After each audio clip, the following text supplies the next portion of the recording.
Well, hey, everybody. Welcome back to the Future Is Now podcast. I am with the Puyallup legend, Anthem Coffee and Tea mogul, Bryan Reynolds. How you doing today, Bryan? What's up, Spencer? So good. So good, man. Thanks so much for coming on to the podcast. You know, I'm really thankful that you're here and able to tell your story, tell a little bit about your business. I don't know if you remember, but I actually worked for Bro, Anthem I couldn't forget. Coffee and Your Tea. work ethic was like none other, man. Yeah, I worked the night shifts, and that was to get Adrian's ring, actually. Come on, dude. I worked there for like 8 months or something with that. I didn't even realize that. Yeah. That was part of your hustle. It was a summer grind. I was working Anthem, and I was working like building random ramps or something. But dude, this is a side note, but it's the same thing for when I proposed to my wife. Really? Over 17 years ago. I was working 3 jobs. I was working at the local bank as a teller, at Best Buy selling TVs, and my friend said, "Hey, you gotta run work at a drive-through coffee stand. You make a ton of tips." Yep. So I was doing that, stacked up that cash, and proposed to my girl. And tip life is something else. I'm telling you, man, it's a nice way to go for sure. Awesome. Well, man, I would just love for you to kind of just tell your story. So Anthem Coffee and Tea, obviously a coffee shop, and they have great tea there as well. And so was this? I guess explain where it's at now. The premise of Anthem Coffee and Tea, where you're at now. Man, wow. I'm going to try to go with a nutshell story just to talk about how this even came to be. It's a family-owned business, and my mom and dad are really the unsung heroes of this whole thing. I might have been afforded the opportunity to be the face of the company, get to drive the vision of the company and all that. But, 14 years ago, and even beyond that, my parents decided to step out and foster and then adopt a little girl who in the area locally, as a 5-year-old girl, she had been through like 12 different foster homes. Yeah. My parents heard this story. They were about to be empty nesters and their hearts were moved. They thought, man, we could do something about this. And so they brought her into their home and gave her a last name and a forever home.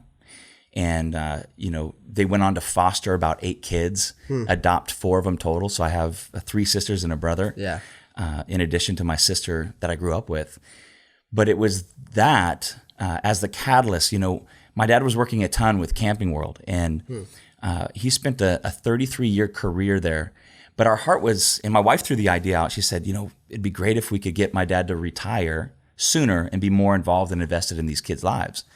So she threw the idea, well, let's do a coffee shop. Yeah. And at the time there was a local franchise called Forza coming up on the scene, and we had a chance to buy into it. We'd never run a business as a family. Right. None of us had ever even really been risk takers, but this, my parents doing the adoption thing and then us deciding to do this family venture together was like just this crazy step. Like, okay, let's do this. Yeah. Took a risk, asked the Lord to kind of just lock the doors as we continue to proceed forward if he didn't want us to keep going that way.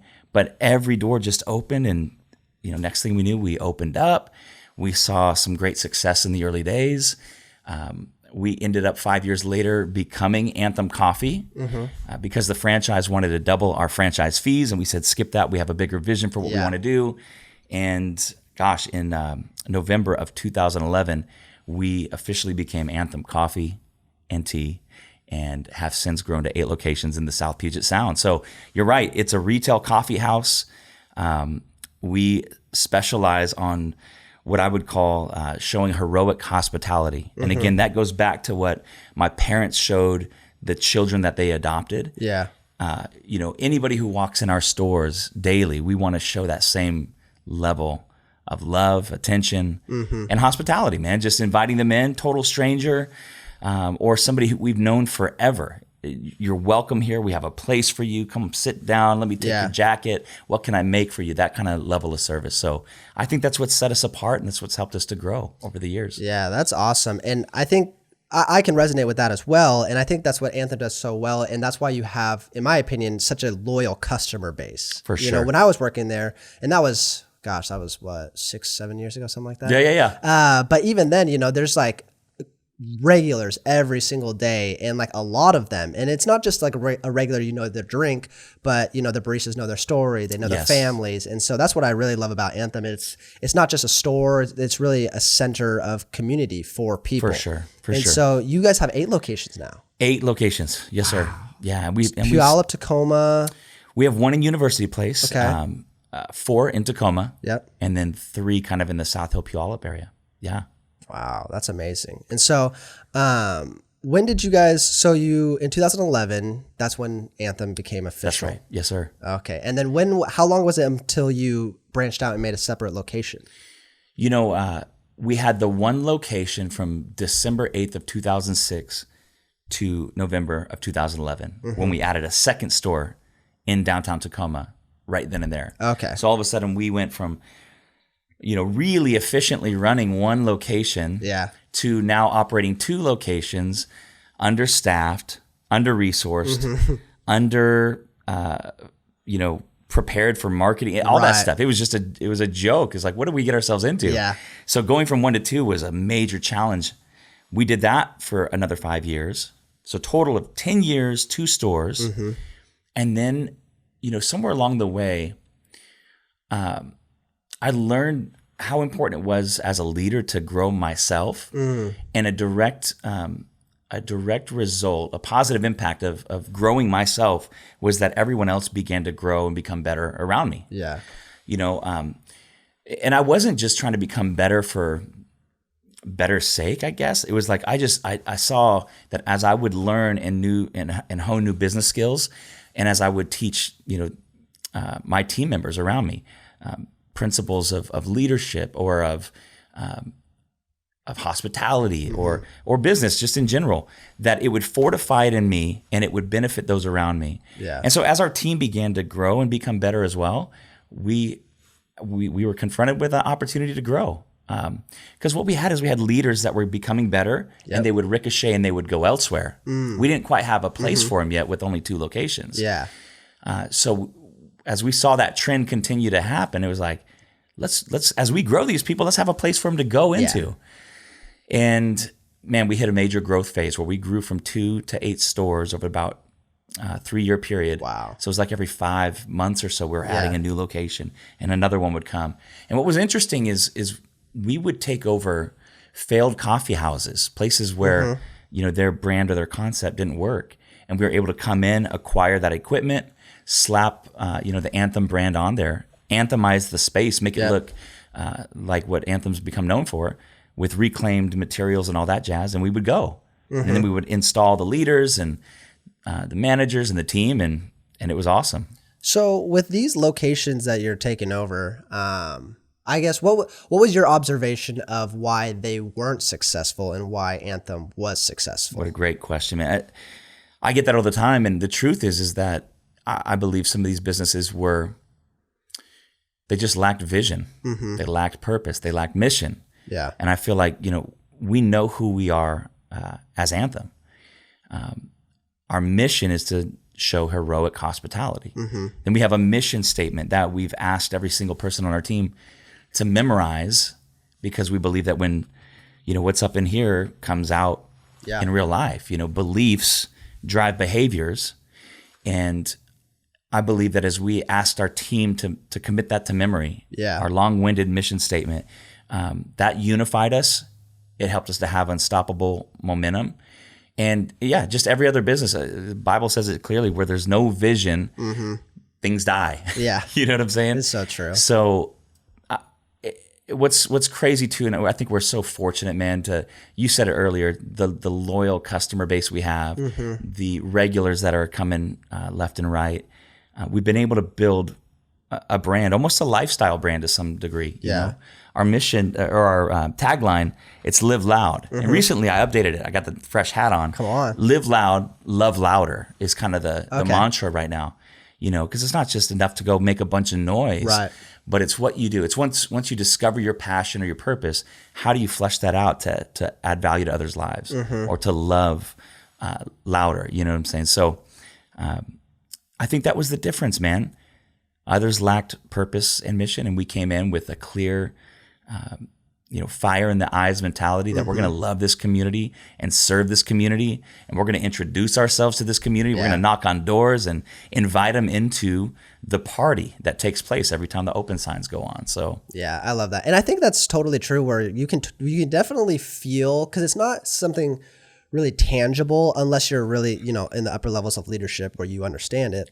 But as a customer, as anybody walking in, it's almost like the intangible feeling of culture that you get when you walk into a space where you just, you know, everybody's on the same page. You know that the customers, you know, there's lively talking, people are happy. It's just a intangible thing that comes when there is a healthy culture and a healthy vision there. You nailed it, man. And in this day and age, I mean, with the Insta feed and just how we're scrolling, it's an endless scroll. Our attention span is like, I mean, within seconds, we're making up our mind whether or not we like an image or like a video or want to engage with a brand. It's the same thing when people walk into our store. We have, first of all, we need to attract them from the outside. So the signage has to be vibrant and clear. Anthem Coffee, come on in, right? Yeah. It has to cause them to want to stop. And then once they're inside, you nailed it with the culture thing. It's an elusive and tangible. You can't really put your finger on it, but you know whether or not you like that brand and you would want to come back just by all the feels, I guess, right? Yeah, that's so true. And it's by design, though. That's the thing. Yeah. We're not leaving it up to chance. We design our environments, you know, with sight, sound, smell, touch, taste. We try to hit you in the ear canal with a greeting the moment you walk through the door. We've got the music set to a volume that kind of helps you to just transcend space and time and just enjoy, like, whoa, all the sights and sounds. So that's what we're aiming for. Yeah, you guys do a great job capturing attention. So, you know, it's easy for somebody to look at Anthem Coffee and Tea and look at your life and say, oh, it's, you know, well, like, I wish I had that level of like, oh, you know, you're running 8 stores, you're a successful business. But I'm sure on the back end with opening, you know, like, I loved what you said when you opened 2 stores. You're like, we're understaffed, underprepared. Oh. And so I feel like, can you speak to that level of like the stress of uncertainty, but still being willing to say, okay, no, this is the right move to make, even in the face of some of those uncertain factors? Because I feel like sometimes it seems like, okay, 1 + 1 = 2. First location success, second location success, third success, you know, on and on and on and on. But how is that process for you of like looking at, okay, opening another location? What does that mean? The stress involved with that. Did you face a lot of that? Oh, enormous amounts, man. You know, just you think you're prepared. What does Mike Tyson say? He has the best saying ever. It's like, you know, you're ready until you get punched in the face or something like that, you know? And so we were ready. And then immediately, you know, here's one example perfectly. We didn't have the foresight to actually get signage on our second location. So we put up these banners that said, you know, Anthem, but nobody even knows what Anthem is. It doesn't say Anthem Coffee. It doesn't say Anthem Tea. It just said Anthem. Then you amplify that by it's windy in the Pacific Northwest. The sign flaps over and all it says is them on the building. So, you know, we were just in a mess from the get-go, dude. Yeah. And with that, like every day there comes enormous amounts of stress. We're dealing with people. Or let me say this, we're working with people. We're working with the public. We're working with coffee, which, I mean, if not treated properly, brewed properly, if espresso's not extracted properly, you miss. And you really only have one chance to make a great first impression with people. So stress plays into this whole thing, and being able to manage stress and manage all the things that come along with it. I'll tell you this. What's interesting is the growth from 2 to 8 stores. It felt relatively easy. 1 to 2, challenging. We learned a ton. We built great leaders around us.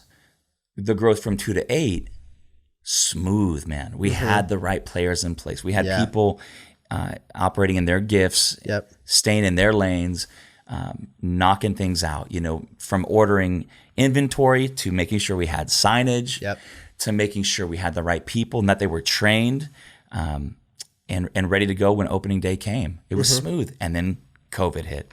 So you want to talk about a new level of stress. I mean, I'm not someone who's short for words, but COVID hit last year, and you feel, you know, for us, again, we closed our locations. And what was supposed to be for 14 days ended up being for 40 plus days. So you think about the rhythms of life that people who used to go to the cafe and enjoy life, they had to figure out another place to get their coffee. So people are brewing coffee at home, or they're going through drive-thrus and things like that. I've got this entire team of people kind of waiting for me to speak, and I'm paralyzed, dude. I'm locked up. I don't know what to do, where we're going, Right. how do we roll with this? And as soon as we would make a plan, all the rules would change, it seemed like. And we're just about to deploy the plan to our team. And it's like, then there was a new kind of, regulation or stipulation as to how we could operate as a business. So that brought some crazy challenges. But what I'll share is, and this might be a practical thing just for somebody listening out there. I was in a funk for a period of time. Where I had just come out of this great phase of growth phase and soaring. And I mean, I'm going like 8 stores and we're on to 80. Let's go. Come on, keep building this thing. I was frozen. And then I had a dear friend of mine, Chris Miller. He runs and operates a local organic bee company or honey company. Yeah. And so he called me out of the blue. He said, bro, I'm struggling here at home. I need some good coffee. And I can't order it online from you. And we need to fix that. So he said, I'm willing to make a website for you, get your product up there, get this thing cooking, and I'll handle all the distribution. So he called me and just basically helped me to lift my head a little bit. Yeah. And in a season where I felt like I couldn't do anything, our business was closed, right? There was not much that I could do day to day. Having a focus or a project kind of spurred on by my friend helped me to kind of go, okay, let's do this. And it was enough to pull me up out of the funk, get my focus on something else. And we had some fun with that, man. We launched it. We sold tons of bags of coffee, and he handled all the shipping and fulfillment, man. Wow. So, that was huge. And I saw the business community rise like never before through COVID, just businesses supporting one another, and even the community rally like never before. Posting, supporting local, love local was a hashtag that was starting to go hard around here. And man, I sit before you today and I can say that we're stronger and better having gone through what we went through. COVID in a lot of ways forced us to prune some things in our business, to become more efficient. And I think, the version of Anthem that you'll see in the future moving forward is going to be a lot stronger and have more staying power and more impact and influence, man. I believe that. So we're starting to see that. Yeah, that's amazing. And that's just the gene, I think, of resilience that's required if you're trying to lead anything, you know, because you look at any type of business owner, whatever it may be, but there's always going to be life that kind of is thrown at you. And I mean, COVID kind of was the pinnacle of that. I mean, nobody, I remember back last March, a year ago. I know. And I was talking with Adrian on what we think COVID-19 would be. And, our opinions of like, oh yeah, it's, maybe we'll shut down for a little bit, and fast forward a year later, and it's just crazy. So, I have so much respect for, you and everybody else that has been running a business. And so the stress is something that is unseen by the public. And that's just one of the things that I think sometimes business owning, entrepreneurship, that whole thing is glorified because they see the success, but what they don't see is the heartache and the hardship and the late nights, not being able to sleep, and all that goes into it as well. And it is a give and take of sacrifice. And so that's kind of what I want to talk about next is kind of what you've learned, in terms of how you balance your life, because I've even found this stepping into something a lot smaller with like podcast leadership of like, I'm so passionate about it that every waking hour I'm thinking about it, and it's hard to turn my brain off. But I owe it to my friends when I'm hanging out with them. I owe it to my wife when it's our quality time to be like, okay, no, I can't think about this, but it's hard. And so how have you learned kind of to balance that and deal with that work-life balance? Bro, it's still a work in progress. Yeah. You can ask my wife. Yeah. Just last night we were having a chat about it. 16 years of marriage, man, and three kids. I have 3 boys. And I'm still trying to figure this thing out. And I think the most important thing is being open to correction.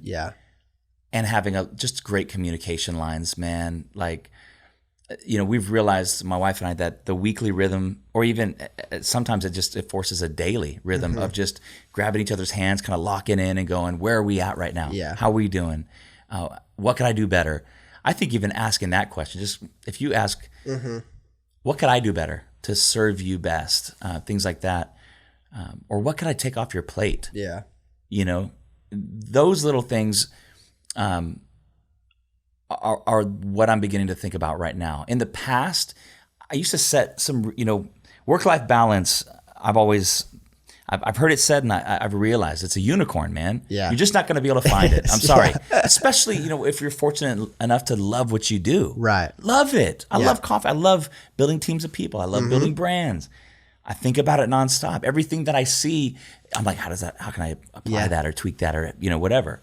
And so you really have to be intentional about locking in and being present where you're planted.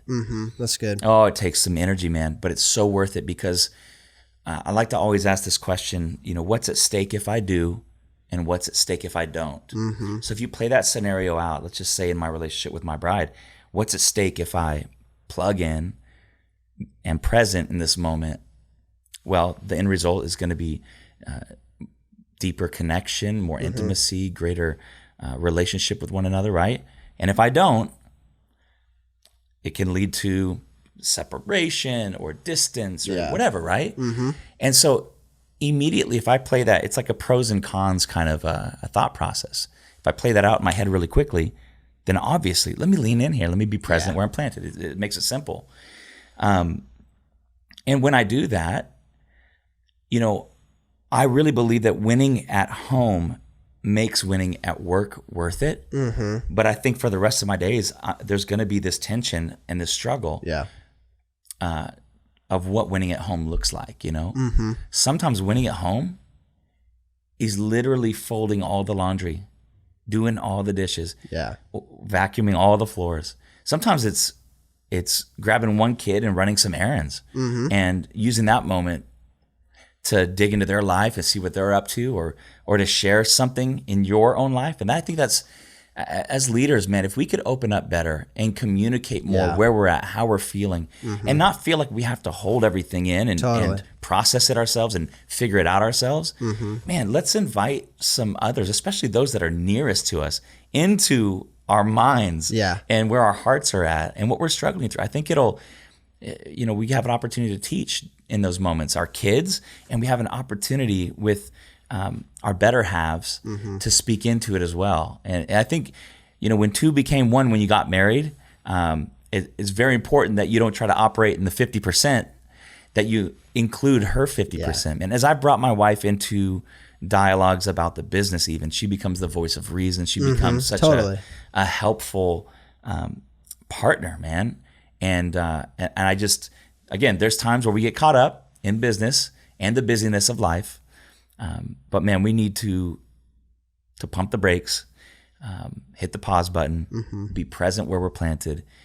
And I think we're going to see enormous blessing when we do that. And that's going to fuel everything else that we do.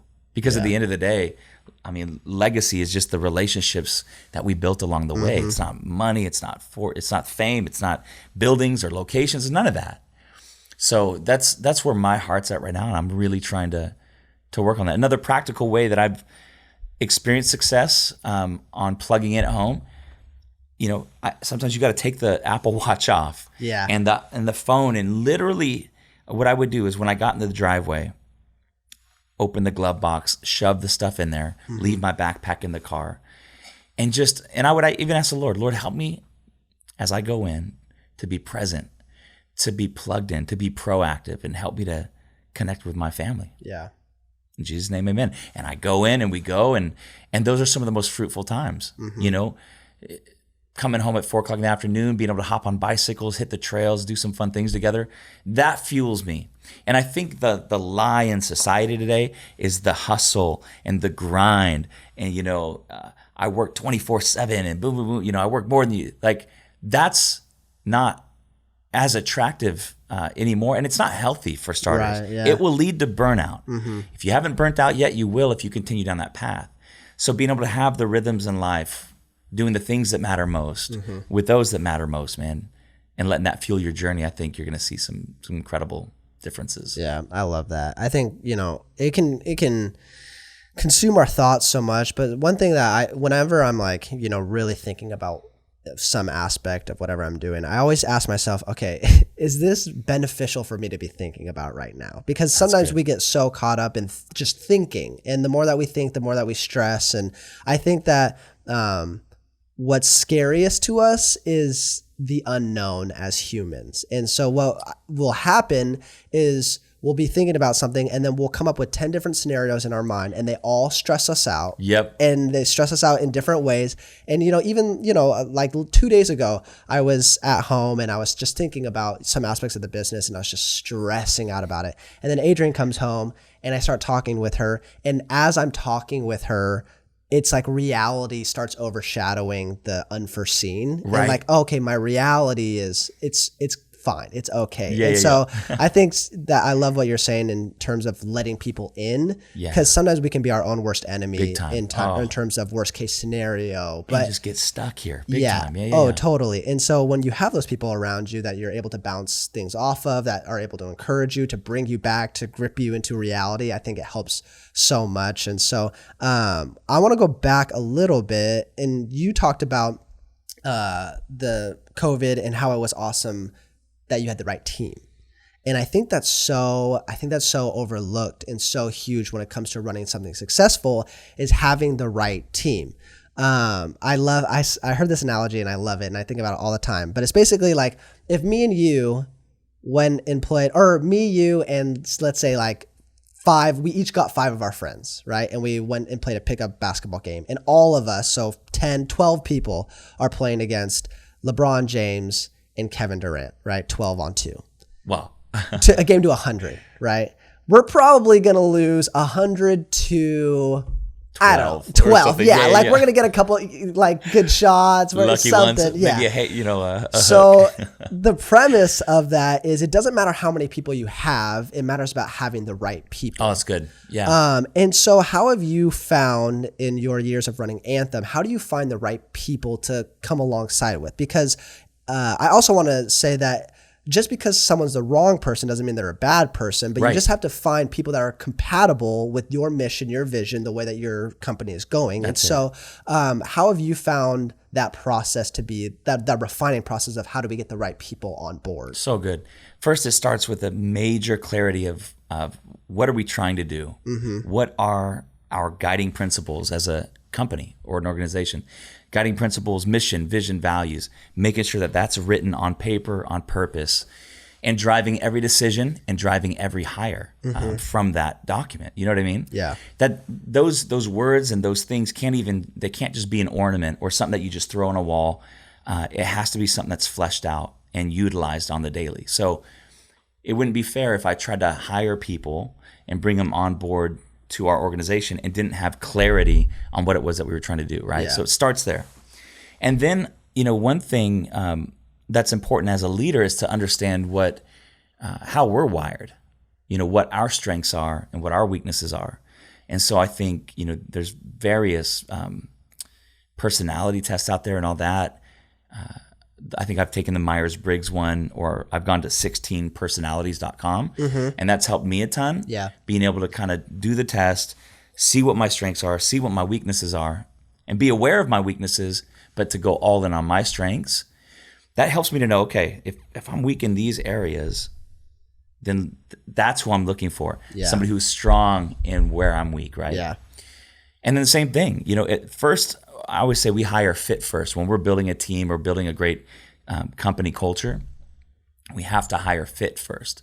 So first, do you resonate with where we're going as a company, with our guiding principles? Second, how are you wired? And we'll run them through a personality test and make sure that they get on the right seat, on the right bus, right? Yep.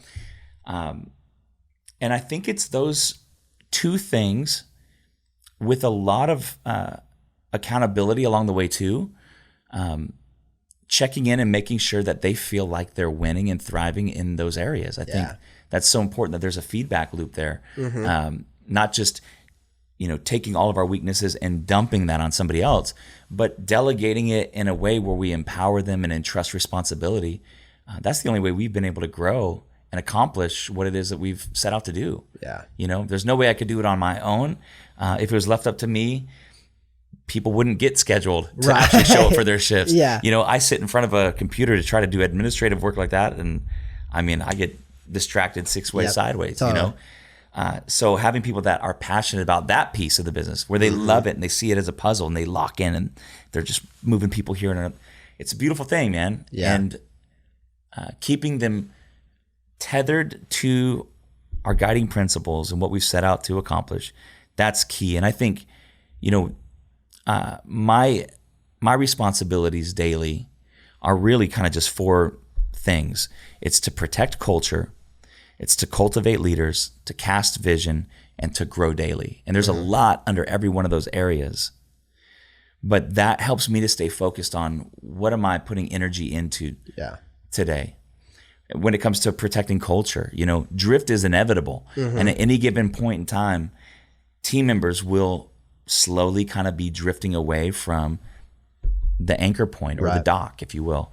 And it's my job to keep reeling them back in, reminding of them why we do what we do, and then training, equipping, educating if I need to. Yeah. You know, when it comes to casting vision, like nobody else's responsibility on my team is to cast vision. That's on me. So I have to get fresh vision. I have to think 5 years, 10 years down the road, and then somehow reverse engineer it to where we are today in order to know where to go forward. Yeah. And then somehow I have to effectively communicate that to my team to where they're inspired and they go, yeah, let's do it.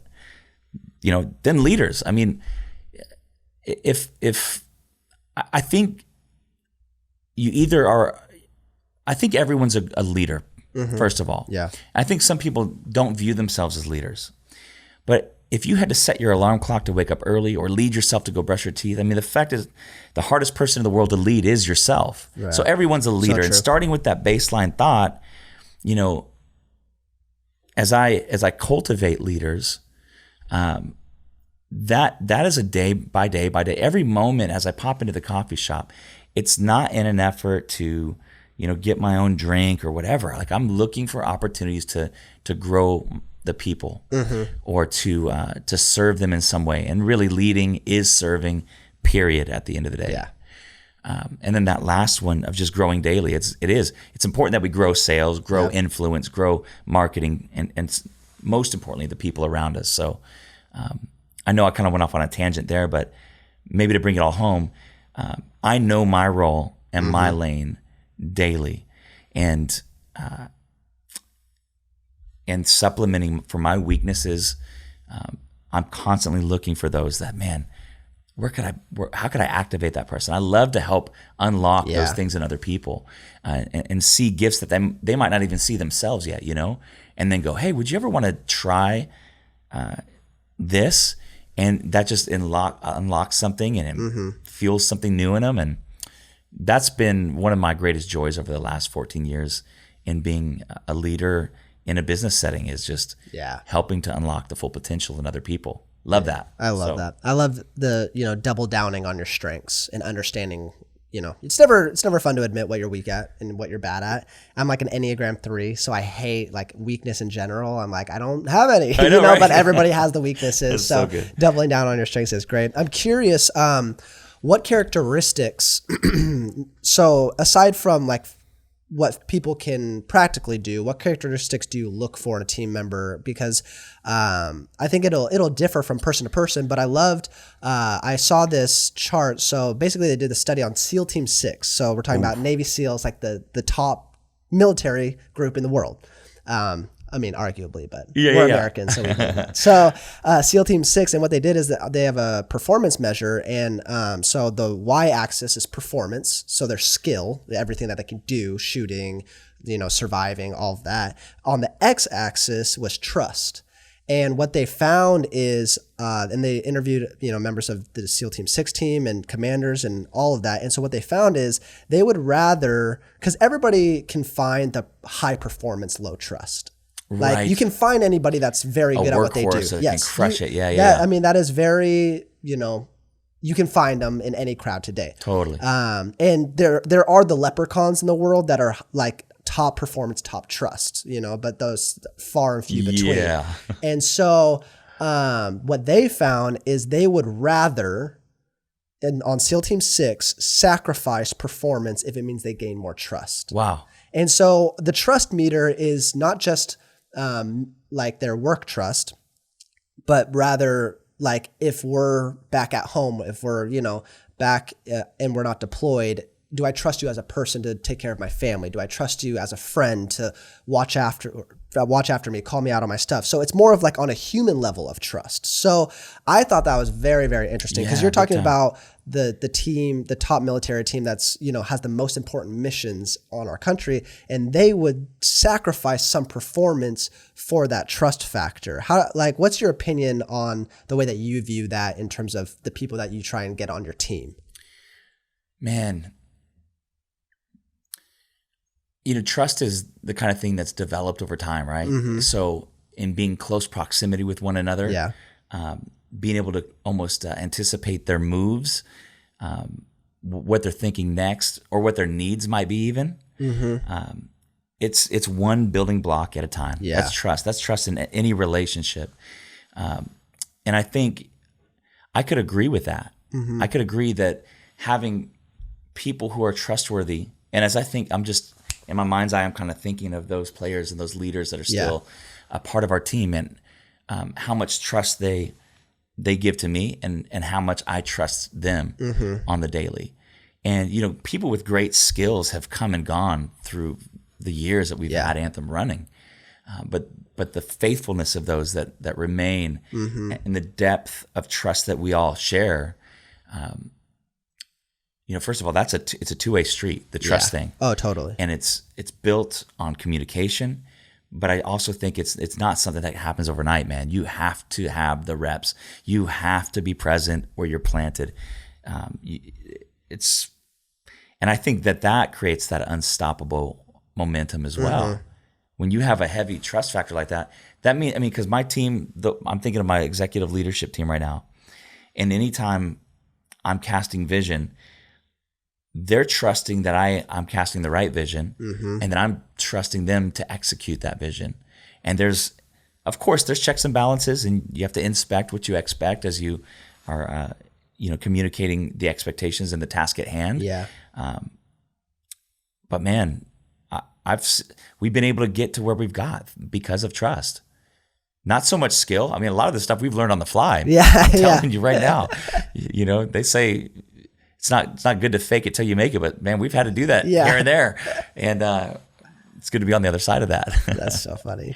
I just love that. I think trust is so important in terms, and everybody, not everybody, but a lot of people focus more on the tangible skills that somebody has. But I think you listen to all these stories of businesses and success, and the underlining portion of it was they just had the right people that they could trust. And there's nothing like the relieving sense of knowing somebody's going to do what they say they're going to do. Big time. Hey, I'm over here. I cannot put any of my focus on this. It's okay. I got it. And then it's like, okay, when you can trust that is true, there's nothing like that relieving feeling.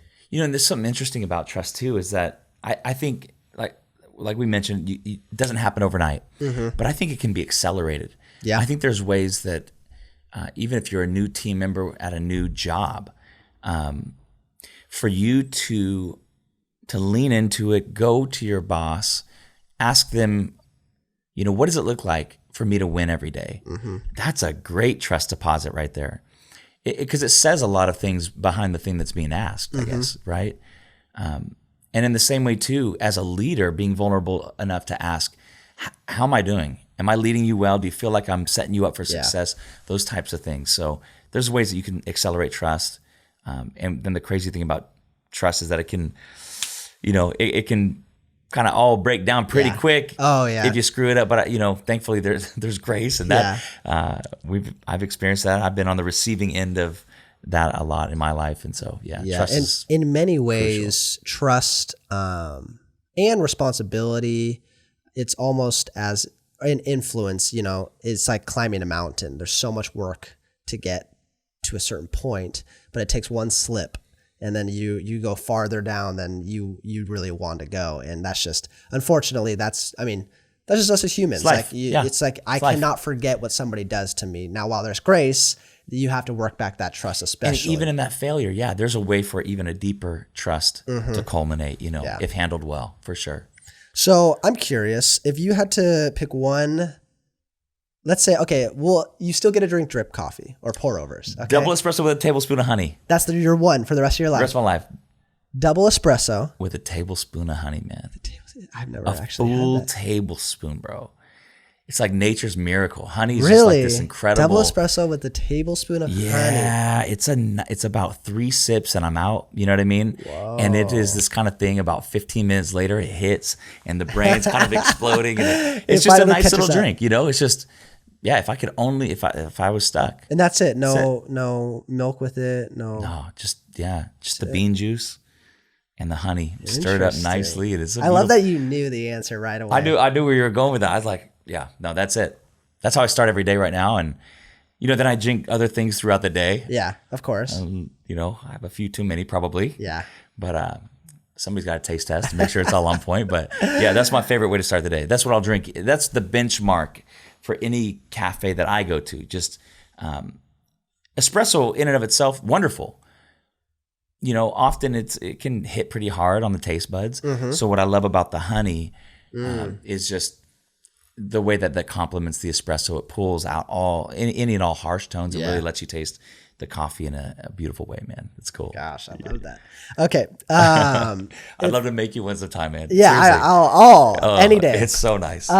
So my next question, we just a couple more questions left. The first one is if and when COVID, goes away and we move on as a society. Let's say when, and hopefully it's in like a week. Exactly. Dang. Where would you, if COVID ended today, yeah. And life goes back to normal, where do you see Anthem Coffee and Tea in 10 years? Like where do you envision the company being at? Man, we've had to give this a lot of thought. Mm-hmm. Like COVID revealed so much to us about our business model and everything. And so, in thinking about the future, we have to become pandemic proof and future proof, man. As we shut down, we have 8 brick and mortar stores, cafes that you get to walk into, sit at a table, crack your laptop, meet with somebody, do all that jazz. We experienced 60 to 70% decline in sales when we reopened, right? Because people were only allowed to walk in, get their coffee and walk out. Totally. Well, drive-thrus, we're up 40, 50%, everybody feels safe in their car. They can go through the drive-thru, get their coffee, do the thing.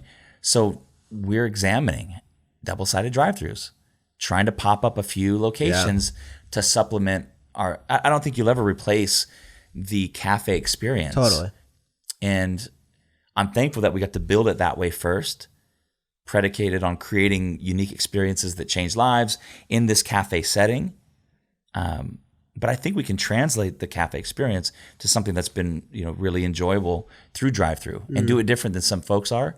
And we've had the chance to experiment with one of our locations that has a drive-through window there. Yeah. And it kills. And it's so fun. So that is definitely going to be how we pivot into the future. Mm-hmm. We hope to get, you mentioned like 10 years from now. Gosh, it'd be great to have, I kind of have a 2025 vision. That's to get to 15 stores. Okay. So, and I think the next 7 are going to be double-sided drive-thrus or cafes with a drive-thru on them for sure. That's awesome. Excited for that. Great. Yeah. And then final question is, what piece of advice or encouragement would you give to somebody that's listening that is saying, I have this passion in my heart, whether it's a business, whether it's a brand, whatever it may be, and I don't know what my next step is. Maybe I don't have the funding. Maybe I just don't know practically what I should do next with this dream, but how to make that into something where they're taking steps towards building their own business. Man, I would just look around you and see, try to identify somebody who has either the success or is slightly ahead of where you're at, or somebody that you aspire to be like. And just see if you can buy them lunch, buy them a coffee, whatever, and ask them a bunch of questions. And let them know that that's your intent ahead of time. But I think getting in the space of somebody else and asking these questions, I think that's going to help normalize it, because like we talked about earlier, just the unknown in our mind can paralyze us and keep us stuck. Yeah. So the more you talk out loud about it and you see, man, somebody else has done that, I could do that too. It begins to normalize it and give you kind of a pathway forward. And then, the last thing I would say is just invest in yourself. Like really think about where you're at and where you want to be. And as you dream about where you want to be, start today by doing something that's going to benefit you and grow you. The truth is you can't lead others where you haven't first led yourself. So thinking of ourselves as valuable and worth investing in, everyone else is going to benefit from that process and that mindset. So that's what I would encourage someone to do. Yeah, that's amazing. Well, I just want to say, on behalf of me, I know our listeners are going to love this, but thanks so much for coming on to The Future Is Now. There's so much gold. I mean, you have done the hard work to be able to say what you're saying and give the advice. And so I just really appreciate you depositing into us today. Spencer, it's been a joy. Thank you so much. And I got to tell you, man, love your heart for leadership, for developing the future. Thankful for your heart that ministers. I love when you preach, man. You bring the fire. So keep doing what you're doing, dude. I hope to become more like you as I grow up. Thank you, man. I Keep it up, bro. that. Keep it up. Awesome. Well, everybody else that's listening or watching, thanks so much for tuning in, and we'll see you guys next week.